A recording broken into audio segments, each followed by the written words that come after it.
नमस्कार बालदोस्तांनो, सुप्रजा कथा मालेत तुमच्याकरता एक छानशी गोष्ट घेऊन येत आहे मी भावनाताई.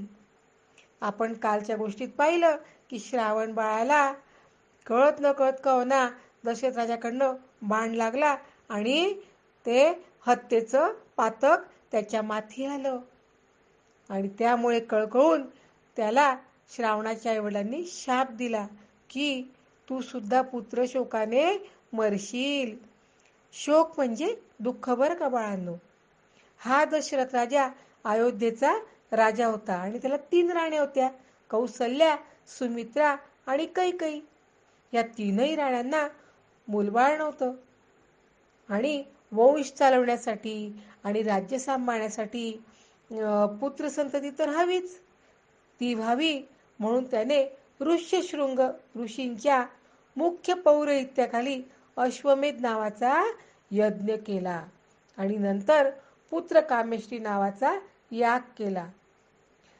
दशरथाच्या पोटी जन्म घेऊन रावणाला हरवावं, त्याला नष्ट करावं अशी प्रार्थना देवांनी भगवान विष्णूंना केलेली होती.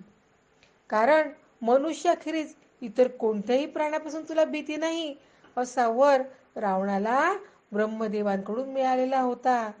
मनुष्याकडून त्याचा वध होणं शक्य होतं. भगवान विष्णूंनी ही विनंती मान्य केली. मग जेव्हा दशरथ राजाचा तो पुत्र कामेष्टी याग चालू होता तेव्हा अग्नीतून एक महापुरुष अवतीर्ण झाला.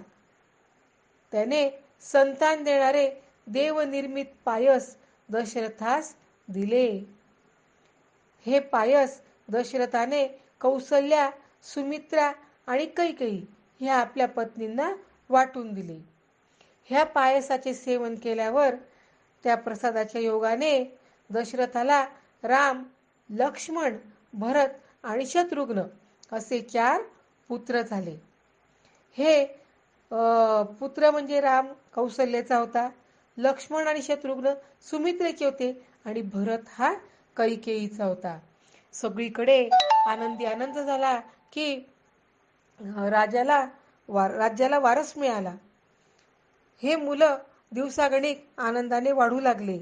असेच हे वाढत असताना एके दिवशी विश्वामित्र मुनी दशरथाकडे आले. मारीच आणि सुबाहू असे 2 पराक्रमी राक्षस ते करीत असलेल्या यज्ञामध्ये सारखे विघ्न आणायचे. असुरांचं कामच ते होतं बाळांनो. त्यांना चांगलं काही सहन व्हायचं नाही. जे कोणी काही देवाधर्माचं करतात त्याला त्रास कसा द्यायचा आणि ऋषींच्या होमामध्ये यज्ञामध्ये कसं विघ्न आणायचं हे काम ते करत असायचे. ऋषी त्यांना अगदी कंटाळून गेले होते. मग त्यांचं पारिपत्य करण्यासाठी रामाला त्यांनी दशरथाकडून मागून घेतलं.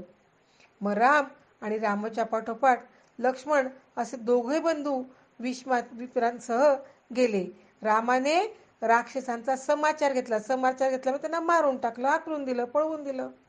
ताटकेचाही वध केला आणि पुढे विश्वामित्रांनी त्यांना विदेहराज जनक राजाकडे नेले आणि या पुढची गोष्ट तुम्हाला आता उद्या ऐकायला मिळेल. बाळांनो, गोष्ट कशी वाटली हे जरूर सांगा.